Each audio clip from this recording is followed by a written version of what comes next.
Ninakushukuru mtakatifu kwa kuwa wewe ni muweza, Mungu uliyeketi juu sana, mahali ambako mwanadamu hawezi kufika. Na tunafika kwa njia ya Roho Mtakatifu, na Roho Mtakatifu anatusaidia kuwasiliana na wewe katika mambo ya rohoni, na wewe ukitubariki kwa mambo ya rohoni na mambo ya mwilini katika Kristo Yesu. Ninakushukuru Mungu kwa ajili ya jioni ya leo, majira haya ambayo umetukusanya kutoka pembe nne, mashariki, magharibi, kaskazini, kusini, ili tuujie ufalme wako na tuweze kusifu jina lako na jina lako likajulikane katikati ya vizazi vyetu na uzao wetu na katika taifa letu, ili Mungu uweze kutubariki. Ni katika jina la Yesu. Amen. Haleluya.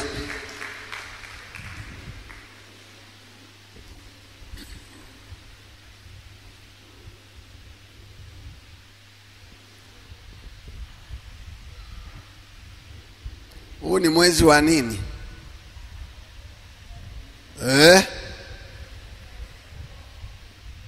Mwezi wa nini? Nguvu ya ufufuo na urejesho. Na leo tutakuwa na maombi ya kutuliza ghasia. Kutuliza nini? Ziko ghasia nyingi zinaweza kuinuka kwenye maisha yako na zikakuchanganya na ukadhani labda Mungu kakuacha. Any circumstances you pass through, Mungu yuko pamoja na wewe. Kila aina ya jaribu, kila aina ya hali zozote unazopitia, bado Mungu yuko pamoja nawe. Amen. Mungu yuko pamoja nasi.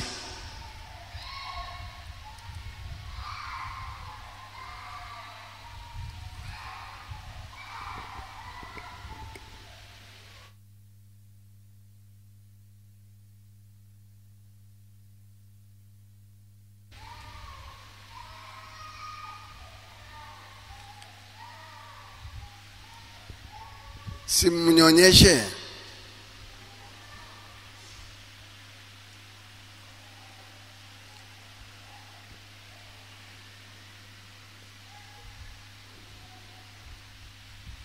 Bwana Yesu asifiwe.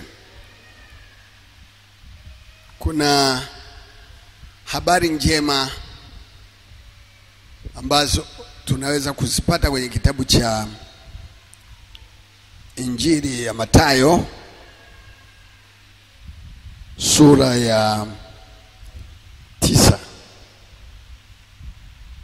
Na tunaona kuna mambo mengi ambayo wanafunzi wake waliyapitia, na yeye alikuwepo pamoja nao, lakini vitu viliinuka. Dhoruba iliinuka, upepo wa mbisho uliwapinga, lakini wana nani? Wana Yesu. Kuwa na Yesu akuzuii usijaribiwe. Kuwa na Yesu akuzuii usilale njaa. Kuwa na Yesu akuzuii usikose pesa.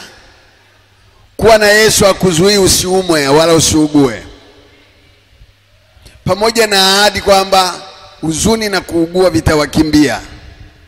Ni pale ambapo Yesu anapoingilia kati tatizo lako. Na leo Yesu ataingilia tatizo lako. Ataingilia kati tatizo lako. Amen. Kwa hiyo tunaona neno la Mungu linazungumzia mambo kadha wa kadha ambayo wanafunzi wake waliyapitia. Pamoja na kwamba walikuwa na Yesu katika safari ya kuvuka kwenda ng'ambo, Yesu akalala katika mashua. Wanasema alilala katika setli. Setli ni lile liubao ambalo wanakalia wale wanaoongoza ile mashua. Ni kama mto Na walipofika njiani wakamwambia Yesu, wewe umelala umesinzia, haujali pamoja na misukosuko hii tulionayo. Kwa msukosuko wako au unaopitia, bado Yesu yuko pamoja na wewe. Haleluya. Kwa hiyo tunaona Yesu wakati anasafiri na wanafunzi wake, bado wanafunzi wake walipatwa hofu kwa ajili ya jaribu la kutaka kuzama. Walitaka kuzama katikati ya bahari. Leo hautazama kwa sababu ya msukosuko ulioko mbele yako au unaokusonga au matatizo yanayokuinukia. Kwa hiyo nimesema Bwana leo atatuliza ghasia au misukosuko ulionayo kwenye maisha yako. Kuna mtu mmoja alikuwa ananisimulia, baada ya kuacha kanisa alienda kutafuta uchawi. Na alisema leo atakuja. Sijamuona lakini atakuja. Kwa hiyo akaenda kutafuta uchawi ili atajirike zaidi, kwa sababu utajiri alionao umtoshi. Paka baharini ameingia, paka Burundi ameenda. Kajaribu, lakini Roho wa Mungu amemsemesha. Akamwambia nenda kwa mtumishi wa Mungu. Nenda kwa nani? Nenda kwa mtu wa Mungu. Kwa hiyo usiku kucha hajalala, yuko pamoja na mimi na kikao usiku, anaongea na mimi. Haleluya. Unapomwacha Mungu na ukawa na mawazo yako juu ya tatizo lako, misukosuko itainuka. Biblia inasema Mungu akiwa upande wetu ni nani aliye juu yetu? Usijitumainie wewe juu ya afya ulionayo. Unaweza kuwa na nyama unajiona uko sawa. Biblia inasema wasemapo amani amani, ndipo uharibifu wajili hapo. Unajua uharibifu unaweza ukatokea wakati wowote. Haijalishi una Yesu mashuani, una Yesu kwenye basi, una Yesu kwenye bodaboda. Jaribu linatoka wakati wowote kupima imani yako. Na hao walikuwa wanapimwa imani yao. Na wewe imani yako inaweza ikapimwa wakati wowote. Hujapitia misukosuko wewe? Hujapitia majaribu wewe? Hujakutana na ghasia? Si umekutana nami? Mwenye nyumba anaweza akasara. Akasara. Umechelewesha tu kodi mwezi mmoja, miwili, mitatu. Hizo zote ni ghasia, ni dhoruba. Kupima imani yako. Muite Yesu wakati uko kwenye mashua na bahari na sukasukwa, upepo wa mbisho unainuka, dhoruba imechafuka, unasema Yesu amka. Biblia inasema yeye halali wala asinzii. Na ndio maana hawakufa wala hawakuzama. Ndio maana Biblia inasema mtapita katikati ya mito, maji mengi wala hayatawazamisha wala hayatawagarikisha. Garika inapoinuka inapima uthabiti wako, uimara wako. Kwa sababu mwanadamu bila kupimwa hawezi kumkubali Mungu. Hao wanaoonyeshwa mambo mengi na hatimaye wanakimbia ile misukosuko wanayokutana nayo, ni kwa sababu wanapimwa imani yao. Bado wako kule gizani au duniani, au wamekubali kuhamishwa. Siku yetu tulikuwa tunafundisha hapa, nikasema naye alituokoa akatuhamisha.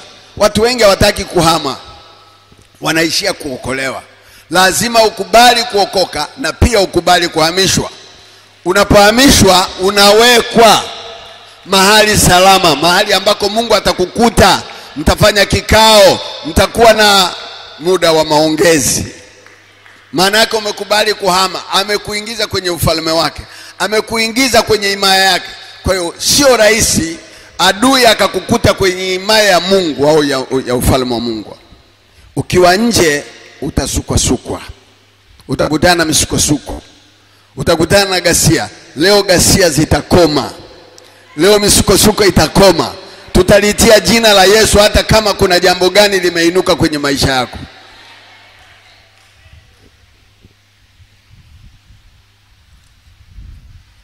Haleluya.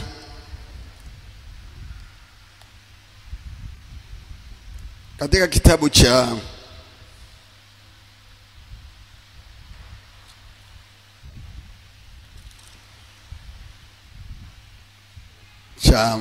Nimesema mstari sura ya 9, sura ya 8. Sura ya 8 mstari wa 23. Akapanda chomboni, wanafunzi wake wakamfuata. Kukawa msukosuko mkuu baharini, hata chombo kikafunikizwa na mawimbi, naye alikuwa amelala usingizi. Wanafunzi wake wakamwendea wakamwambia wakisema, Bwana, tuokoe, tunaangamia. Akawaambia, mbona mmekuwa waoga, enyi wa imani haba? Mara akaondoka akazikemea pepo na bahari, kukawa shwari kuu. Wale watu wakamaka wakisema, huyu ni mtu wa namna gani, hata pepo na bahari za mtii? Bwana Yesu asifiwe. Wanamshangaa, huyu ni mtu wa aina gani? Na wao watu wafike wakushangae. Pamoja na misukosuko hii, lazima dhoruba, upepo, bahari vikutii. Majaribu ya kutii, sio wewe ya kuangushe. Shida zikija zikutane na ukuta. Maana wewe ni mbarikiwa, sio mlaaniwa. Mbarikiwa analindwa, mbarikiwa anahifadhiwa, mbarikiwa ana amani. Hata kama anapita kwenye maji mengi, bado Mungu yuko katikati yake, bado Mungu yuko pamoja nawe. Tulijifunza ya kwamba Mungu, mtu wa Mungu yeyote lazima ajue Mungu yuko pamoja naye. Hata kama hauna chakula leo, hata kama hauna mavazi leo, hata kama hauna pesa leo, bado Mungu yuko pamoja nawe. Mungu hapungui kwa sababu umekosa fedha. Mungu hapungui kwa sababu una chakula. Mungu hapungui kwa sababu una nguo. Hapungui. Mungu hapungui kwa sababu unaumwa. Mungu ni Mungu. Mapungufu yako ulionayo hayamzui Mungu kuitwa Mungu. Na katika hali yako unayopitia, bado Mungu anatukuzwa kwenye maisha yako. Ili siku moja Mungu akikutoa kwenye jaribu lako, usimame useme, kama si Bwana aliyekuwa pamoja nasi. Bwana Yesu asifiwe. Unajua watu wengi wanapopata matatizo wanafikiri Mungu hayupo, na ndio maana wanakimbilia kwa waganga. Mtu unaenda mpaka baharini kuloga, unaenda mpaka Kigoma mafiga matatu Burundi, eti utajirike. Utajiri hautoki kwa waganga. Mungu ndiye anayetajirisha. Mungu ndiye anayetupa nguvu za kupata utajiri. Neno la Mungu lilivyosema, yeye ndiye atupae nguvu za kupata utajiri. Utajiri hautokani na dawa wala uchawi wala uganga. Biblia inasema hapana uganga kwa Yakobo wala uchawi kwa Israeli. Wajaribu kukuloga tu, uone kama uchawi wao utafanya kazi. Uchawi haufanyi kazi, wala uganga haufanyi kazi, bali jina lake Yesu linalotulinda na kutuhifadhi. Haleluya. Bahari iliposikia jina la Yesu, nyamaza. Ilifanyaje? Dhoruba ilipoinuka, Yesu akasema nyamaza, ikafanyaje? Na leo mambo yaliyokuinukia yatanyamaza. Wabaya wako waliokuinukia watanyamaza. Laana na mikosi walizokutupia zitanyamaza. Tabu za dunia lazima zisalimu amri, kwa sababu Yesu ametupa mamlaka ya kukanyaga nyoka na nge na nguvu zote za yule mwovu. Hakuna nguvu yoyote inayoweza kukuangusha, ila wewe utake kuanguka kwa sababu utaki Mungu. Ukimpata Mungu umepata nguvu. Na hakuna nguvu za kufunga na kuomba. Ni Mungu atupae nguvu za kushinda. Ni Mungu atupae nguvu za kupata utajiri. Haleluya. Kwa hiyo ghasia, misukosuko haina budi kuja, hata kama tumeokoka. Unapojaribiwa ukalishinda jaribu, Mungu anatukuzwa. Unapolala njaa, siku ukila unasema hakika kama si Bwana. Unapokosa, siku ukipata, tayari utamshukuru Mungu kwa sababu amekukumbuka. Jaribu limekwisha. tunapopitia magumu lazima tujue Mungu ni zaidi ya magumu unayopitia, ni zaidi ya matatizo uliyopo kwa sasa. Yuko Mungu mtuliza bahari, yuko Mungu anayekemea upepo na dhoruba. Vyote lazima vinyamaze kwenye maisha yako.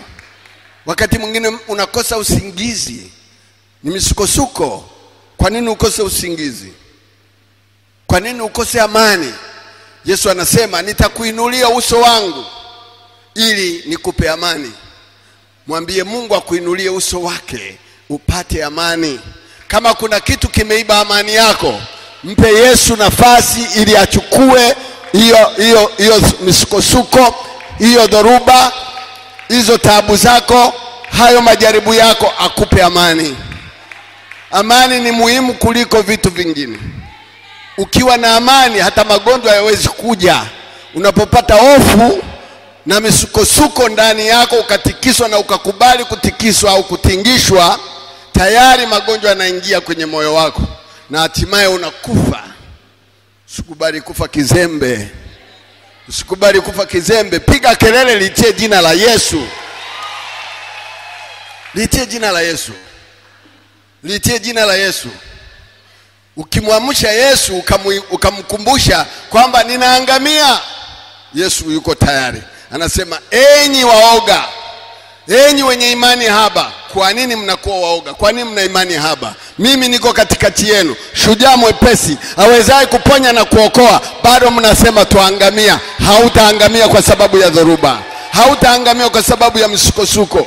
Sikubali kufa kizembe. Bwana Yesu asifiwe. Nguvu hazitokani na jitihada zetu au juhudi zetu tulizo nazo. Hatuwezi kujiokoa. Yuko Mwokozi ambaye anasimama katikati yetu. Wakati wa shida na dhiki, yuko tayari kuja kutufuta machozi, kutuvika. Hata kama watu watakumwagia maji machafu yanayonuka, yuko mtakasaji, yuko muoshaji, yuko msafishaji. Atatusafisha, atatuosha. Na ndio maana hata magumu uliyopitia hutaki kuyakumbuka. Usikumbuke mambo mabaya uliyopitia. Yuko Mungu ambaye anaweza kunyamazisha makelele ya wanadamu. Nilikuwa nasoma pale. Ukisoma pale ukiendelea utaona wanawake wengi waliokuwa wamepindama, waliokuwa wanatoka damu, waliougua magonjwa ya kutisha, na walikuwa wametengwa katika jamii yao. Lakini Yesu, kuguswa tu nguo yake wakapona. Nguo tu, pindo la vazi lake wakapona. Kwa nini mtu awe na imani ya kugusa pindo ili tatizo lake liishe? Wewe Yesu unamsikia kila siku na neno la Mungu unasoma. Yeye alikuwa hajawahi kusoma hata Biblia, lakini imani ilimsukuma. Na leo imani yako ikuponye, isimamishe matatizo yako. Haleluya.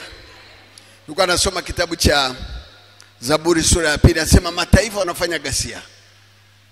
Unajua mataifa wanafanya ghasia wanapokuona katika hali yako. Wanaona nguo ni hiyo moja, akanako akabadilishaki nguo. Hujaona hawakusemi nguo ile. Ngoja muone, si leo Alhamisi ameenda pale kwa Mwemes, kesho muangalie amepita na hiyo. Jumapili umetinga nayo, anafuaga saa ngapi? Mataifa wanafanya ghasia. Kuchekwa hakutamzuia Mungu asiwe Mungu kwenye maisha yako. Kunenewa vibaya hakutazuia wewe usiitwe mwana wa Mungu. Wana wa Israeli wakaa jangwani miaka 40. Hawakuoga, hawakubadilisha nguo, viatu vyao havikuchatuka, hawakupika, lakini walilishwa, lakini walivishwa, lakini walioshwa, lakini walitakaswa, lakini walishibishwa wakiwa jangwani.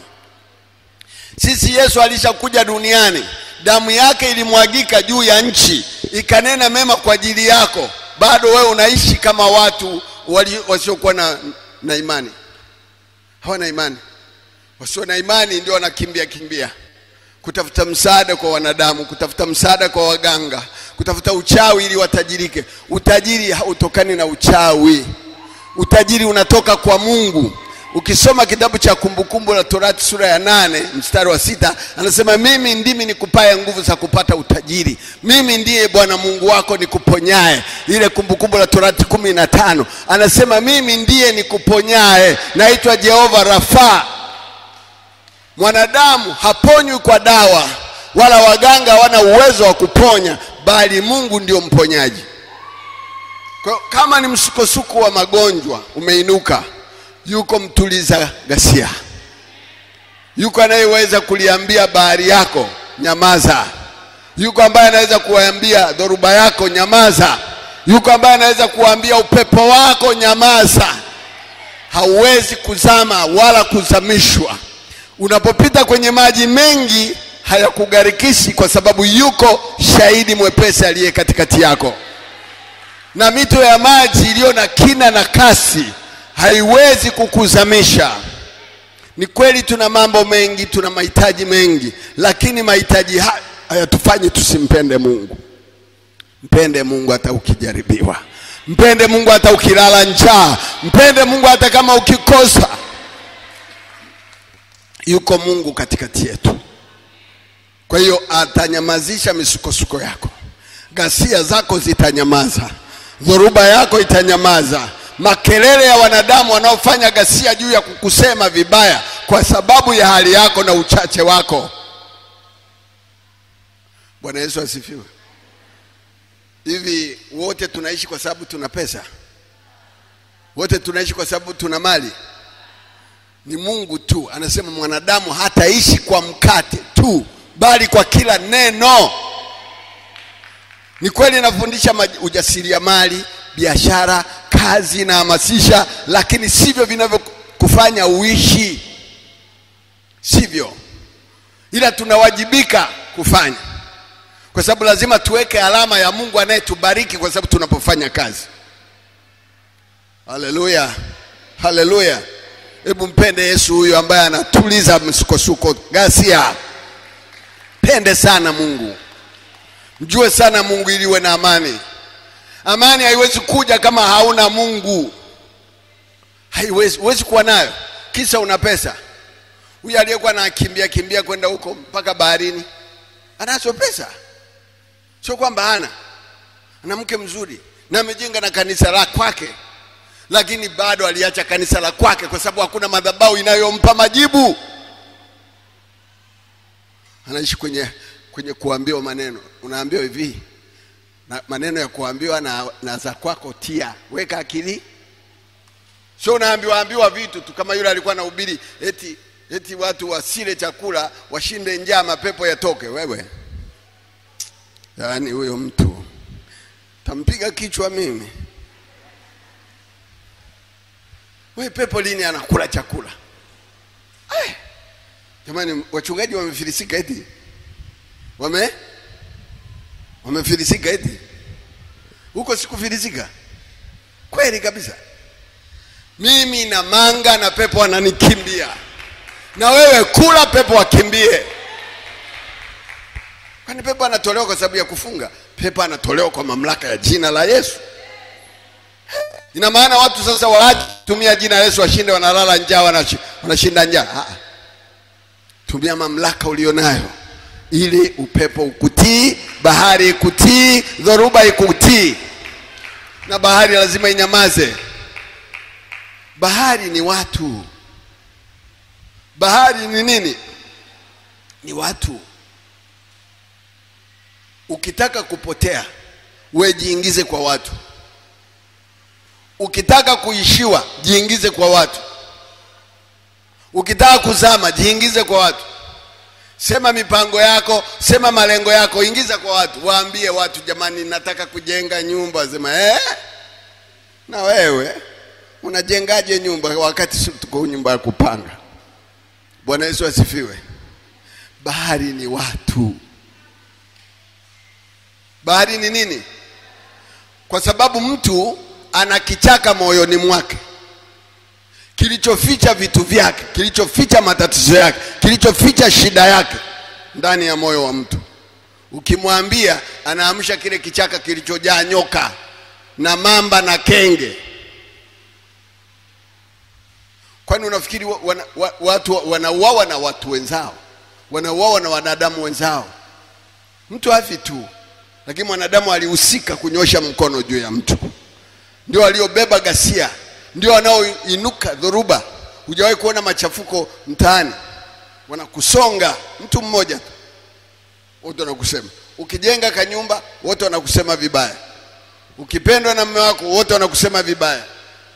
Ukinunuliwa kanguo kazuri, sema analinga. Mwana akisoma akafaulu, wanasema mtoto analinga, tummalize. Ghasia za wanadamu ni sawa sawa na bahari iliyochafuka. Biblia inasema kwenye kitabu cha Isaya sura 57, anasema hapana amani kwa wabaya, wamefanana na bahari iliyochafuka. Asubuhi inaleta takataka, inatupa nje ufuoni, na jioni inarudisha. Kwa hiyo wanadamu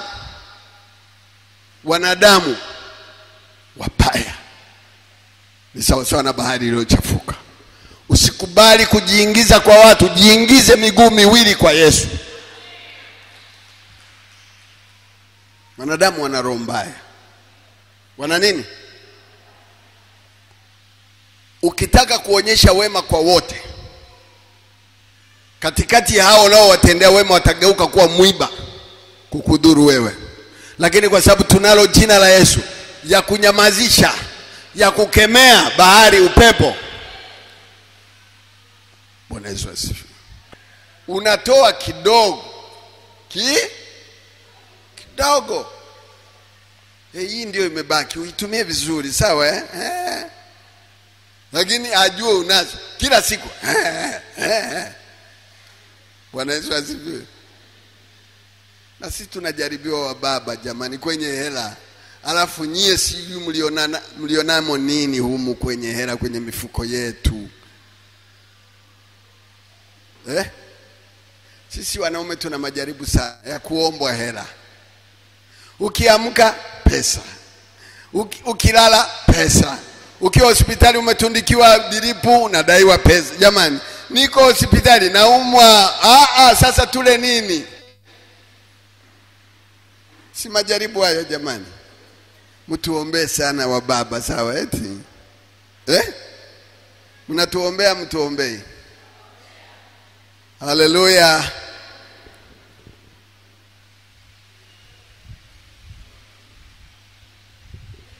Yesu kalala. Wewe Yesu, uone tunaangamia. Hivi Yesu anaweza akazama kwenye maji kwa akili yako? Bahari inaweza ikammeza kwa akili yako? Mtumbo unaweza ukakubali kumpindua Yesu azame? Bwana Yesu asifiwe.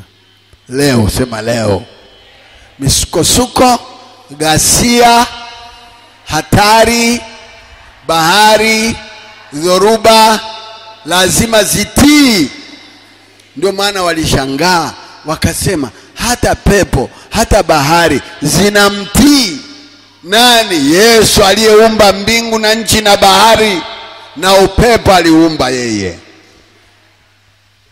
Sasa sisi haya matatizo madogo madogo, unaamka asubuhi kwenda kuyasimulia kwa ndugu zako, unapiga simu kwa wajomba, unapiga simu kwa shangazi, unaeleza shida ulizonazo. Mimi hata kanisani siku hizi hawanijali, nikimpigia mtu wa Mungu anasema nimelala niache. Na ukinipigia usiku wa manane, siamki kushika simu eti nikusikilize, niache nitafakari na mimi nikue. Mtoto akilala anakuwa ubongo na mimi nikue. Wewe ulianzisha mwenyewe, ulikoroga, ulinywa mwenyewe. Bwana Yesu asifiwe. Yuko Yesu anayeweza kunyamazisha kelele zako. Yuko Yesu anayeweza, ananyamazisha kelele zote. Kelele zote. Makelele waliopiga huko mtaani tuna reverse. Maneno waliosema huko mtaani tuna reverse. Kurivasi ni kurudisha nyuma vitu ambavyo vinaendelea kukusemesha juu ya matatizo yako. reverse. Unafanyaje? Kelele za miaka iliyopita usisikilize. Kelele za watesi wako usisikilize. Kelele za wabaya wako usisikilize. Kelele za wachawi usisikilize. Kelele za waongo usisikilize. Mtu mwingine anajidai na hela, anakuja ofisini anataka umuombe. Siombi. Ukija ofisini nakwambia kanisani. Wapi? Hapa sio ndo barazani. Ulishawahi kuona kesi zinajadiliwa maofisini? Kesi ni wapi? Wapi? Nani aliwahi kufika kwa hakimu? Aliyewahi kufika mahakamani? Mimi hapa. Kiti cha hakimu kinakaaga peke yake na mafaili tu. Alafu wewe umemzoea huko mtaani, mkikutana ukienda kumwangalia pale mahakamani utasema ndio kale tulikuwa tunakunya nako bia. Kesha badilika, amevaa mamlaka nyingi. Na ukifika mahakamani unaambia ukipiga kelele dakika hiyo hiyo amesha kuingiza lock up, weka ndani. Mamlaka hiyo. Sasa kama unaweza kukutupa ndani, sisi tuna mamlaka ya kukemea pepo, mapepo, majini wala yatakayo kuwepo. Wala uzima havitanitenga na upendo wa Mungu. Na leo kusiwepo na kitu cha kukutenga na upendo wa Mungu. Hata kama una chochote leo, hata kama una faranga, kisiwepo kitu kitakachoiba amani yako. Usiwe mwoga kwa sababu ya matatizo. Usiwe mwoga kwa sababu ya shida ulizonazo. Usiwe mwoga kufa, kuchekwa, kudhihakiwa, kudharauliwa kwa sababu ya mapito unayopitia. Yuko Yesu katikati yako. Yuko Yesu karibu yako. Yuko Yesu pamoja nawe. Anaitwa Emmanuel, Mungu pamoja nasi. Yesu atakayewaokoa wanadamu na dhambi zao na kuwaponya na magonjwa yao na kuwatoa kwenye maangamizo yao, ambalo ni neno la Mungu lilitumwa kwetu ili tukiliamini lije litutoe kwenye taabu, kwenye dhiki, kwenye mateso, kwenye shida na adha tunazokutana nazo. Yesu anasema msifadhaike mioyoni mwenu, muaminini Mungu, niaminini na mimi. Leo muamini Mungu. Muamini Mungu. Muamini Mungu. Muamini Mungu. Upitapo katika maji mengi hayatakugarikisha. Unapopita katika bonde la mauti usiogope. Unapopita katikati ya bonde la uvuli wa mauti usiogope. Muamini Mungu. Leo ghasia, misukosuko, kelele, watesi, maadui, vita, vyovyote, chochote kitakachoinuka, kiambie kinyamaze. Iambie bahari yako itulie. Uambie upepo wako unyamaze. Iambie dhoruba kuwe shwari. Mungu anataka kukupa utulivu. Mungu anataka kukupa amani ipitayo fahamu zako. Iamue kwenye moyo wako kwamba Mungu ni mfalme wa amani, mshauri wa ajabu, mtetezi wanaonewa, mwinuaji wa wanyonge, mpandishaji kuwatoa jahani maskini. Yupo katikati yako. Maji anayaona, mito ya maji anaiona, majeshi ya mapepo anayaona, kelele na vita vya maadui anavisikia. Ataviambia vinyamaze leo. Magonjwa yaliyokuinukia, yamekushikilia kama ruba, leo yatakuachia. Kila gonjwa ambalo limeshikilia afya yako likuachie, uwe mzima kwa jina la Yesu. Ndoto mbaya unazoziota ni dalili ya mapepo.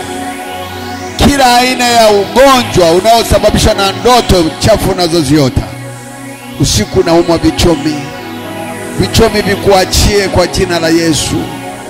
Mapepo ya mauti yanayokaribia kukunyonga hayatakunyonga. Yesu yuko katikati yako, shujaa mwepesi.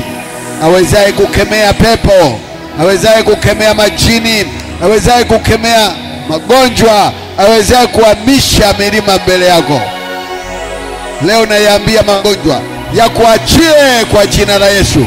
Naambia roho za uchawi zinazokunyemelea zikuachie kwa jina la Yesu. Roho ya ufilisi inayokula mtaji wako ikuachie katika jina la Yesu. Roho ya kurogwa rogwa, unaogopa kurogwa, unaogopa wachawi, unaogopa kifo, kinyamaze. Mungu ajitukuzi katika magonjwa. Mungu ajitukuzi katika shida. Mungu ajitukuzi katika kufilisika. Mungu ajitukuzi katika kuzama baharini. Mwambie Yesu, sitazama. Mwite Yesu kwamba sizami na sitazama. Mwambie Yesu, sizami. Mwambie Yesu, sizami na sitazama. Mwambie Yesu, upepo, mawimbi, dhoruba, hatari hazitaniua, hazitanizamisha. Wewe uko katikati yangu. Ninapoliitia jina lako, uko tayari kuponya na kuokoa. Niko tayari niokolewe. Mwambie Yesu, shujaa mwepesi ulioko katikati yangu, usiwe mbali nami. Unitegee sikio. Unitegee sikio lako, uniponye. Unitegee sikio lako, unisikie niitapo. Baba, nakuita. Mfalme wangu, nakuita. Jehova Rafa, nakuita. Jehova Shama, nakuita. Jehova Sabaoth, nakuita. El Shaddai, nakuita. Elioni, nakuita. Jehova Mekdashi Shidkeno, nakuita. Nakuita mfalme, nakuita Bwana, kwa sababu ghasia za wanadamu zimeinuka. Wanaopiga kelele juu yangu wameinuka. Wanaosema azame, afe na tukamate, tumfunge. Wanatamka vifungo, wanatamka kamba, wanatamka nisifanikiwe, wanatamka nishindwe, wanatamka nifirishike, wanatamka huduma yangu ife. Wanyamaze. Mapepo ya nyamaze. Kelele zinyamaze. Magonjwa ya nyamaze. Uchawi unyamaze. Majini ya nyamaze. Wanaosema ngoja tuone Mungu wake yuko wapi, watamuona Mungu wangu akiinuka na kunyamazisha ghasia, kelele. Atavipasua vifungo vyao, atazikata kamba zao. Hawatanifunga, hawatanizamisha, hawataniua, hawatanitumbukiza shimoni, kwa jina la Yesu.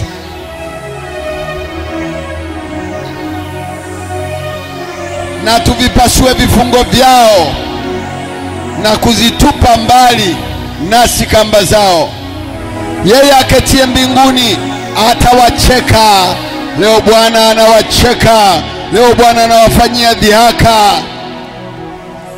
Bwana wacheke waliokuwa wanatutupia kamba, waliokuwa wanatufunga, waliokuwa wanatudhihaki, waliokuwa wanatunena vibaya, waliokuwa wanatupigia kelele ili tunyamaze tusikuite.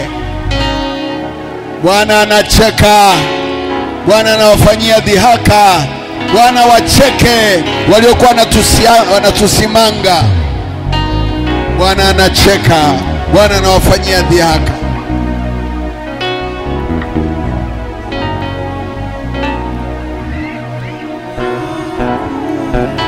Ndipo atakaposema nao kwa hasira yake na kuwafadhaisha kwa ghadhabu yake. Nami nitamweka mfalme wangu juu ya Sayuni, mlima wangu mtakatifu. Nitazihubiri amri. Bwana aliniambia, ndiwe mwanangu, mimi leo nimekuzaa. Uniombe nami nitakupa mataifa kuwa urithi wako, na miisho ya dunia kuwa miliki yako. Utawaponda kwa fimbo ya chuma na kuwavunja kama chombo cha mfinyanzi. Na sasa, enyi wafalme, fanyeni akili. Enyi waamuzi wa dunia, mwadhibiwe. Tumikieni Bwana kwa kicho, shangilieni kwa kutetemeka. Shikeni yaliyo mema, shikeni yaliyo bora, asije akafanya hasira nanyi mkapotea njiani, kwa kuwa hasira yake inawaka upesi. Heri wote wanaomkimbilia, kwa kuwa nimekukimbilia Bwana, sitaaibika. Amen. Amen. Tukae. Hallelujah.